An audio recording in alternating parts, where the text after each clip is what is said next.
empower others. Good morning, ladies and gentlemen, and welcome to a conclave of empowerment. Welcome to the 17th National Management Summit on Global Corporate Battles, Raising the Performance Bar. This summit, ladies and gentlemen, spread over the next 2 days, is all set to provide a unique platform to all our esteemed speakers who will share with us their experiences, expertise and best practices on the current industry trends. As we all know, top rankers have been leading the way in providing quality manpower to the industry for the last 18 years. And this year, adding another feather to its cap, Top Rankers is proud to collaborate with one of the leading management schools, Sharda University, bringing to you today Sharda Top Rankers Excellence Award.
respected chief guest, my dear friend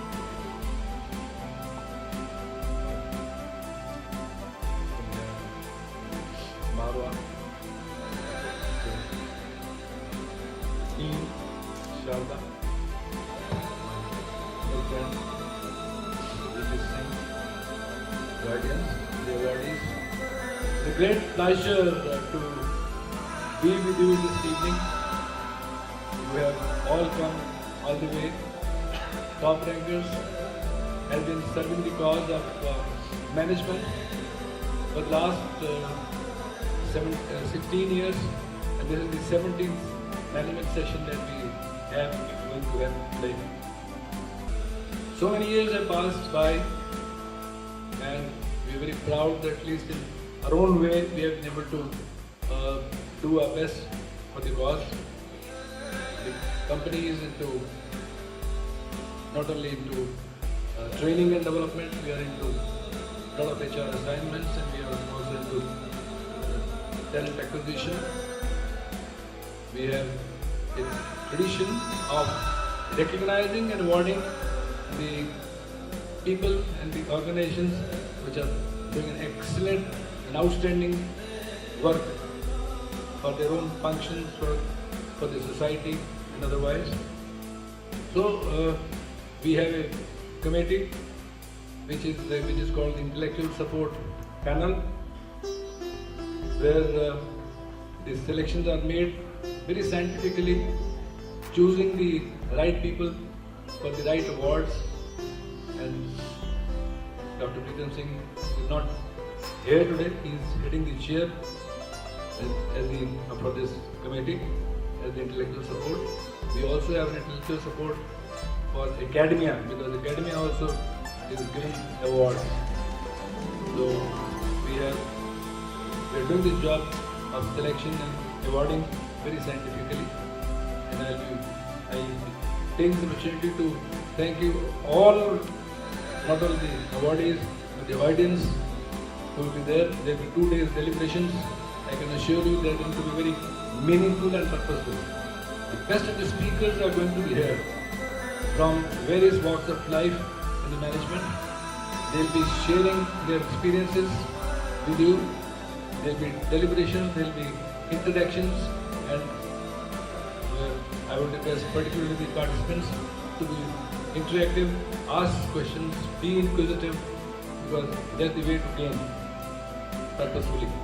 So with these few words, I welcome you all, and particularly our chief guest, who has found time out of his very heavily busy schedule. I must thank Ms. Marwa that he could help us out getting him here in spite of all the his very busy schedule. And thank you very much, and God bless you all. If you notice, ladies and gentlemen, when Mr. Singh was talking about Mr. Marwa, he said, my friend. When he was talking about Mr. VP Singh, he said, my friend. But when he was talking about me, he just said, Mr. D. So I'm not sure what exactly he has in mind. But thank you very much for giving me this opportunity to say hello to all of you this wonderful morning. Therefore, I must say a very warm welcome to this gathering. Okay. I'm not sure if I'm supposed to be taking much time, because when I entered here at 9, I found that the Shada video was already running. The film was already running, and some of you must have gone over it again and again. But at the same time, let me say that this is one institution of which, if I'm very consciously aware of and consciously associated with, and if I have been there for some time, then I can say that it has taken a very bold step, because they started from a place which perhaps had not seen any higher education initiative for a long time. In 1996, when they began with their institutions and they founded Shada Education Trust, and they also came up with Shada Education Institutions, I think it was something which was pioneering, and that's the reason why perhaps when it came to self-financing institutions in Uttar Pradesh, they were the first group of institutions to get national accreditation. Now, and having done that, when they moved to Greater Noida and the knowledge parks were coming up in Greater Noida, they thought that there was a need for a similar initiative in this part of NCR. And in 2009, they established Sharda University. Having begun very humbly in 2009, today, ladies and gentlemen, I can say very proudly that we have, as a group, more than 20,000 students. We have 1,200 faculty members, and we would be having hundreds of acres of campuses. And more importantly, we say that the word is here, where are you? Primarily because of the fact that I'm very confident that, and I can say it very specifically or clearly that we are perhaps the only university which has about 27 to 30% of its student population from abroad. We have tie-ups with more than 80 universities across more than 45 countries, and that's why we think that we are unique in certain ways.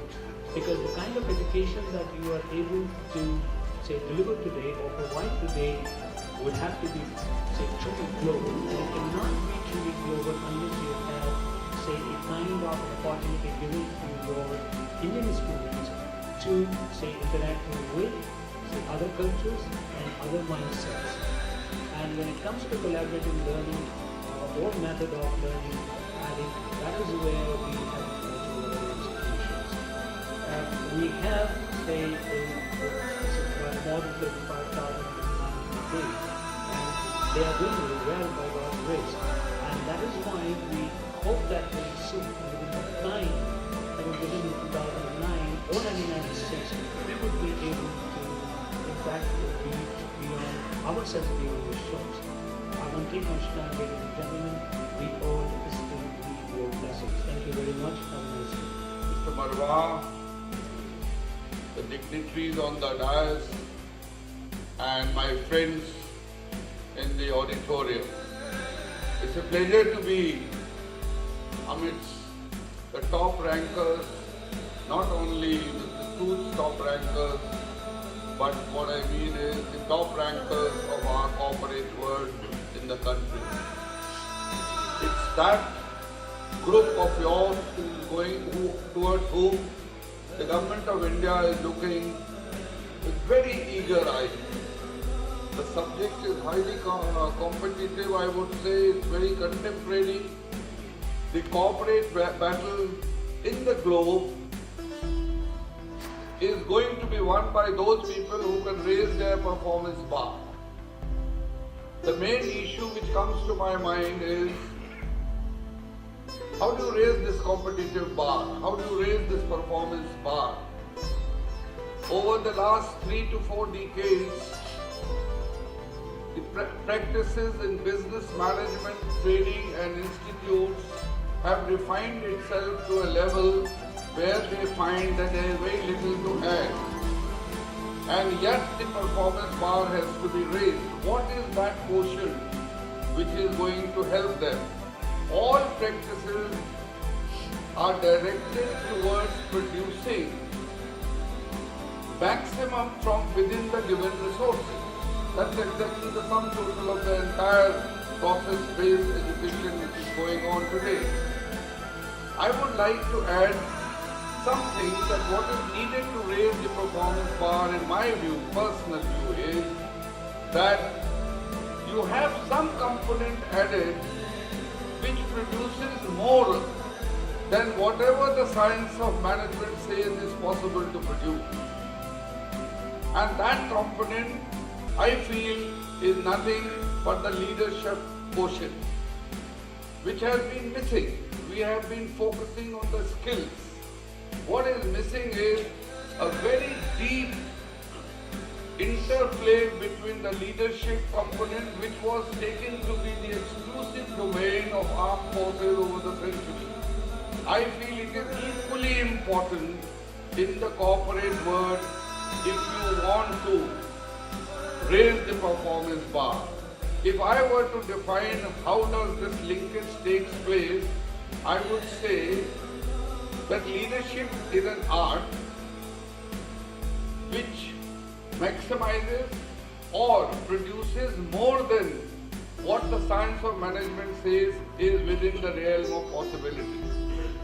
Till you can raise the realm of possibility beyond that limit, you are not going to raise or be competitive in the world. And this aspect, somehow, my personal experiences having been involved with selection of higher strata of executives much above the middle level, is we pay more focus on skills of the individual. We do not pay focus on his attitudinal qualities or the leadership qualities. I'm sure most of you are aware of the Stanford University's finding that of all the qualities which go to make a leader, I'm not here to give you a talk or something on the leadership, 93% belong to the attitudinal skills, attitudinal performances, attitudinal behavior, and only 7% are towards the skills. Whereas in our case, we are focusing just on reverse.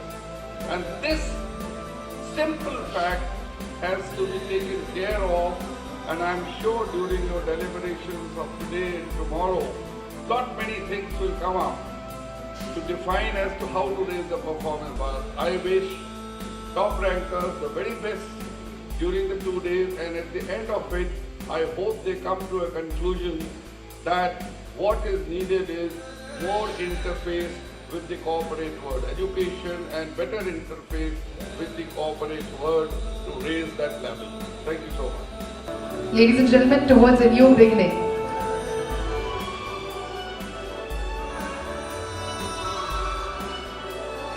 Wait, sir.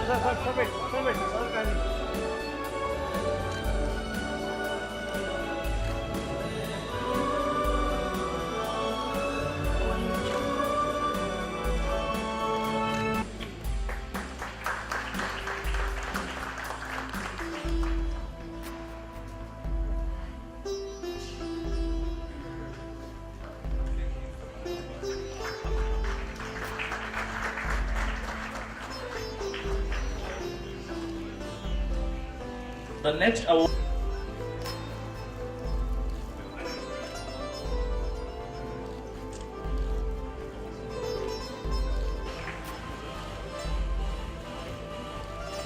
Now our next awardee is Mr. Sandeep Marwa, and the award is for visionary leadership.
Ladies and gentlemen, we have Mr. Ashish Banga to collect the award on behalf of the company.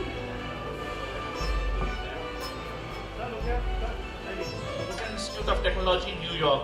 In 1990, he was awarded the Vijay Shri by Government of Maharashtra for simplifying complex dehydrating technology, thus ensuring a brighter future for even small farmers. In 2003, he became the trainer and exclusively Of people centricity and caring attitude that he has, he's been working with Tata Steels as Vice President, Human Resource Management. He has done his management course from Ashbourne Hill Management College, UK, and he has been leading all aspects of the HR management for all the employees of Tata Steel located at various work locations. Mr. Suresh, with a natural leaders and leading the masses attitude, has been contributing effectively for the organizational growth. Project evaluations and development, treasury, taxation and ERP environment. He has got a vast experience in energy sector, petrochemicals, and conferred with Achievers and Leaders Award, Finance and Finance Leadership.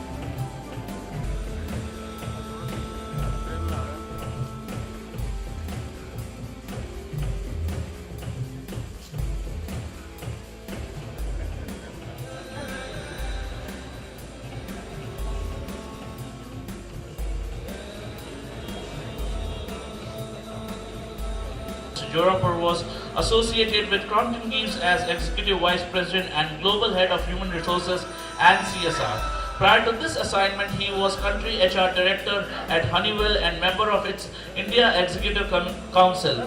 He has held global leadership roles within Honeywell in India and US. Mr. Jorapur is a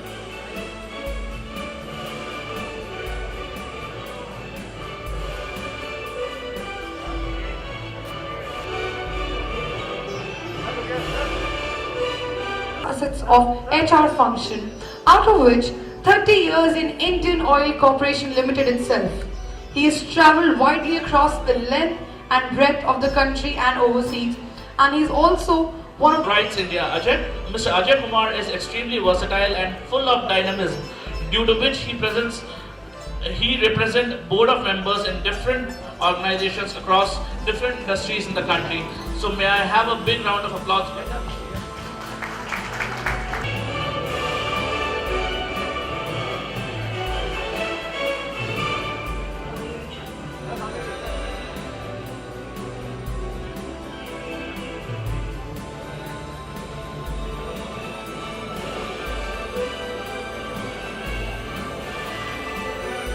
leading businesses as the CEO business head for over 8 years.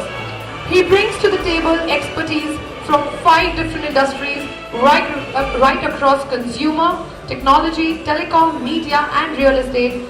Delhi Management Association, one of the oldest management association in the country, which provides a platform for management fraternity for discussions and debate on management and strategy issues. He has over 18 years of rich experience and is currently responsible for managing national events which include awards, MDPs, both open and in-house, and research and publications. He is postgraduate in Commerce, MBA in HR and Diploma in International Airline. He had been visiting professor at Valparaiso University in USA and has also been invited as international scholar by North Dakota State University, USA.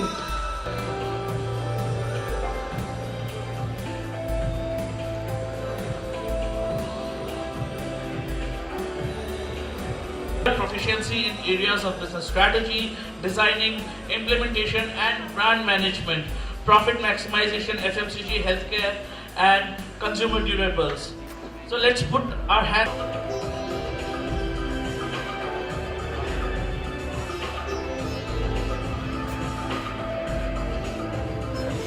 I see a galaxy of people here from the business and the HR areas, leading companies, business leaders, HR leaders present here, and good to see a large number of young budding HR professionals, business leaders in the form of the students here. So very good morning to all of you. I say good morning. That's it, yeah. Thank you. I must first thank Mr. Sood and the top rankers for organizing this conference every year in a wonderful way, and also recognizing people who have made a difference in the industry in their organization and have immensely contributed for the growth of not only their company but have also been part of the growth of India, the country. And we should always see the connect that you're doing, your organization is doing with the country's growth and development. And when we talk about business, we talk about growth, development, prosperity. through very structured initiatives in the role of an HR professional or a business leader. And when we talk about business, again, I would like to compliment Mr. Sood and Top Rankers for choosing the right theme, raising the bar for the business. And when we talk about business, let me put it that any business organization is made up of three elements to my mind in a very simple model. Number one element is technology. No organization can compete if they are not really updated in their technology. They just can't compete. And we know that how technological changes are happening, so they need to keep update on the technology. So the first thing is very important for any organization to have an update competitive technology. This is the hardware part of the company. Then we have the element 2, which you can describe as work practices, systems, procedures, how do you use technology, how you make decisions in your business. This is the software part of the organization, but very important, maybe more important than technology. And in this business model, if organizations, even individuals have bright idea, the money lenders would have no hesitation in giving you the finances to access that technology, as also to learn how to use the technology, how do you manage your organization, how you take decisions as well. So for all majority of our organization as also business leaders, access to finance is no problem. They can get the finances and get the right technology. They can also learn how to use that technology, how do you manage your organization and the decision making. If these two elements are available to most of the organizations, in fact everyone, then why it is that the organizations differ in their growth? If they have access to the same updated technology, they also have access to the best practices and managing well their organization. Why do they differ in their performance? You must ponder of it. And I think the answer lies in the element 3, which is the people. And therefore, people in the organization is the differentiating factor between two organizations. A good performing organization is the one where the people can take its performance to a very high degree of competence, levels of performances, or they can make it a mediocre organization. So the point 1 that I'm trying to make, and I'll make 5 points to you in this small talk, people-centric approach to my mind, the first thing that organizations and the HR leaders, business leaders must look at that. It is the people who drive the business. It is through the people that you can raise the bar. And therefore, it's very important that organizations invest in people, develop them, bring in those competencies and place them in critical roles. And when we are talking about developing people, I must point out, take a check on whether they are really ready to take those assignments, critical roles that are important. New study has brought out that there is always a gap. When you see a person is trained, can drive this, in fact there is a readiness gap, and that gap must be fulfilled.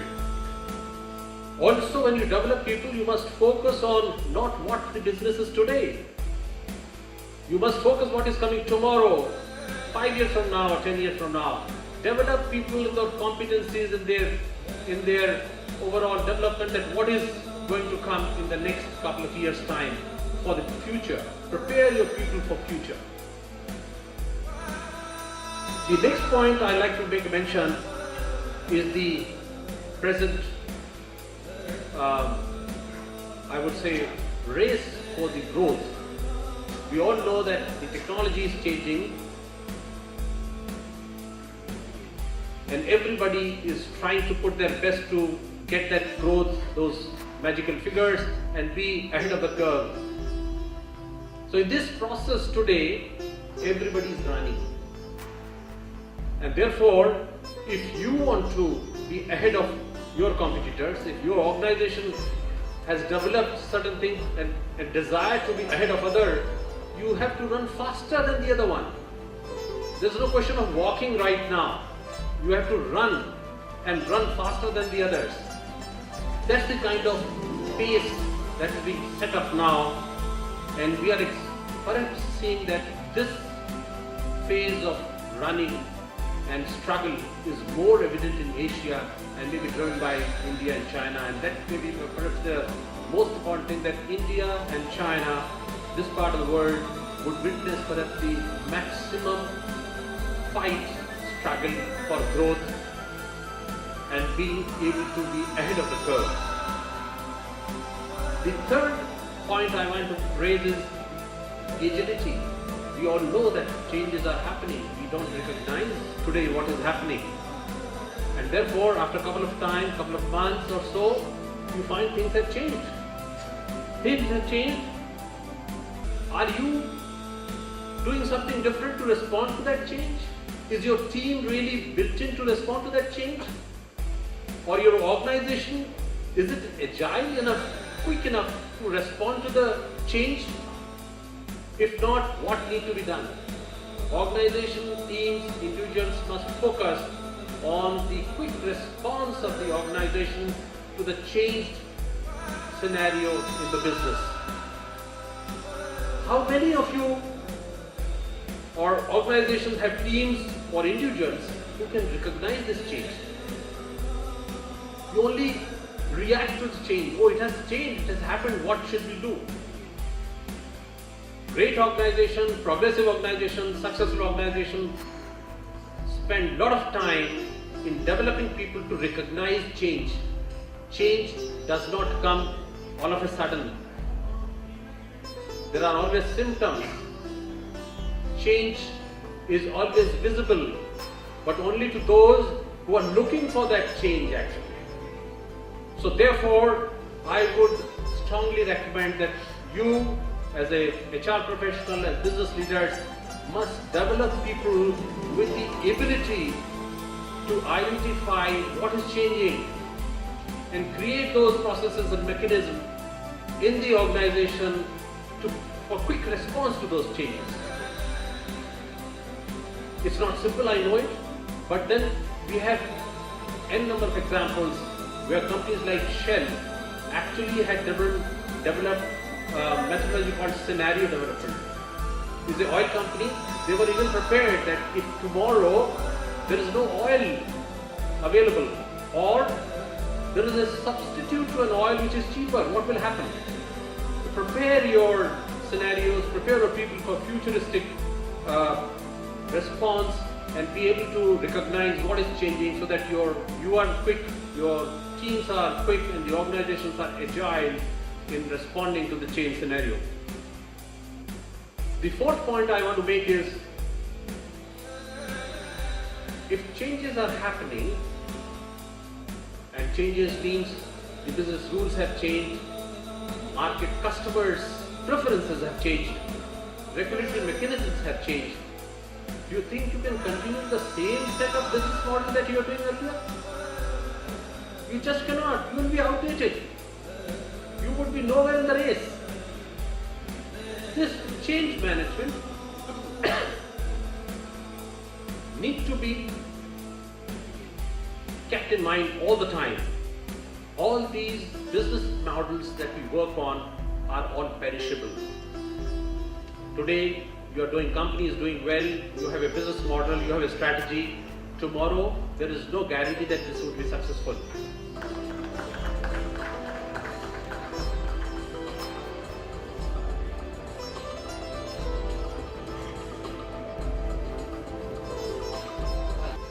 सभी दिशाओं से शुभ सुंदर भाव विचार भरे नित अंतर पुण्य धरा बन जाए स्वर्ग ये मेरे यत्नों से Karunakar. Well, respected General K.M. Seth, former governor of Chhattisgarh, one of the most dignified personalities of the nation, Mr. Balyan, Mr. V.K. Sood, Mr. Chaturvedi, Mr. Singh, awardees and my dear friends. I would love to explain the meaning of these 4 lines, what I'm trying to tell you here. See, whether it is north, south, whether it is east or west, whether it is India or abroad, whether you are on the top of the hill or you may be standing at seashore, you may be in the most green garden and looking at the most colorful flowers, or maybe the most beautiful woman on earth. But the fact is, there's something which is much more beautiful than all these things, and that is your thinking and your feelings. And the best part is that all these 2 things are right within you. You don't even need eyes for that. My dear friends, let's pray on this very auspicious day. Hey Lord, give me good feelings, give me good thinking, so that I can do good karmas, and through my good karmas, I would love to convert this earth into heaven. I hope you agree with me. Well, without taking much of the time, let me extend my heartiest congratulations to each and every awardee for winning such a wonderful and a prestigious award today. I know that it's very difficult to reach to a station, to a destination, to a place where you can actually command an award. Thousands and millions of people are actually working, but only few can manage to get an award. So I'm very happy for all those who have won the award. I've been very lucky. I've been very exclusive in my presentation, and I have made only 5 international records in media. And I have won 302 awards, including one today on this auspicious day, which was a wonderful surprise for me too. Well, my dear friends, I can only say that the top rankers have done a wonderful job, because it's very difficult. On today's age, it is very difficult to appreciate people. People are so conservative, people are so self-centered, people are so mean, I must say. But then if out of all that, if somebody is taking efforts, going out of way to appreciate, to award someone, I think VKS Sood deserve actually a round of applause. Well, I also would like to extend my heartiest thanks to General KN Singh for sparing his valuable time for this beautiful, well-carved event. And I'm so happy that I could be a part of this event too. In the last, I can only say that yes, it's very difficult to achieve things in today's world, but who have achieved, my salute to them. विभासित कर गगन भूतल, तिमिर को ज्योति देता चल, निराशा के अंधेरे को मिटा दे ले प्रभंजन बल. कहीं पूनम अमावस्या, कहीं उलझन, कहीं फिसलन, कहीं कांटे, कहीं पहरा कटिल बंधन. यहाँ प्रतिकूल है सब कुछ, कहीं मरुस्थल, कहीं बादल, मगर तू मुस्कुराता चल, दिशाएं हो उठे उज्जवल. मगर तू मुस्कुराता चल, दिशाएं हो उठे उज्जवल. Thank you very much.